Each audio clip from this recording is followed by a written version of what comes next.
The Prime Minister isn't worth the chaos after 8 years. His Minister of Immigration admits that housing and services are overwhelmed in Quebec because of the asylum seeker crisis. This followed the decision by the Prime Minister to remove visas for Mexico, which caused the number of asylum seekers to go sky high. So only 11% are accepted as real refugees. Will the Prime Minister cancel his decision and restore order in our system? The Honourable Member of Immigration. Mr. Speaker, as you know, this type of decision has to be taken seriously. We must have completed diplomatic measures with Mexico. No statement will be made in a rush in the House of Commons. The Honourable Leader of the Opposition. The Prime Minister is not worth the chaos or the crime. Auto theft is a federal crime. His decision to amend the criminal code to free car thieves is federal. The poor management of ports is federal. And cars can be sent to organized crime and terrorists. The RCMP is responsible for organized crime and is also a federal responsibility. Will the Prime Minister reverse his poor management and changes to the federal criminal code to stop the crisis that he has caused? The Honourable Minister of Public Safety. Mr. Speaker, I know that the Leader of the Opposition likes to invent blame for everyone. Perhaps I can correct his question by saying that we are, of course, working with provincial partners in Ontario, in Quebec, on this very important issue. We've invited for next week ministers responsible from provinces, police, industry, insurance companies. I had an excellent meeting with the Conservative Premier of Ontario, and we will do even more to crack down on this problem. The opposition.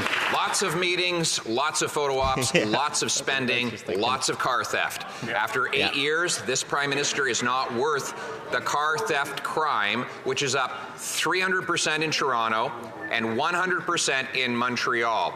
This is a federal problem. It's his mismanagement of federal ports that allows our cars to be stolen and sent abroad.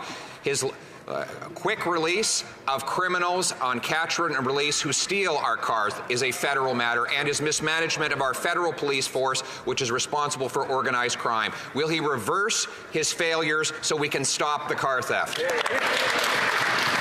The Honourable Minister for Public Security. Again, Mr. Speaker, the Leader of the Opposition forgets one important thing that this government did in collaboration with the provinces from coast to coast. We strengthened bail conditions to ensure that precisely the circumstance that my honourable friend continues to repeat inaccurately is not the case. And I was very pleased that Premier Ford thanked our government at the event yesterday for working with them constructively to put these auto thieves behind bars and do everything we can to bring an end to this unacceptable practice. The Honourable Leader of the Opposition. Here are the facts. They brought in catch and release bail. They reversed part of it. But guess where catch and release remains in place even after the most recent bill? Car theft. Whoa. So car thieves can still get catch and release same day bail because of this Prime Minister's amendment to the federal criminal code. Ports are federal, he mismanaged them. The RCMP is federal, he mismanaged that. The criminal code is federal, he brought in catch and release. Won't he own up to his failures, reverse these decisions so we can keep our cars? Okay. The Honourable Minister for Justice and Attorney General for Canada. Mr. Speaker, yesterday when the Minister of Public Safety and I were with the Premier of Ontario, what we announced was $121 million of funding to help with attacking crime in places like Ontario.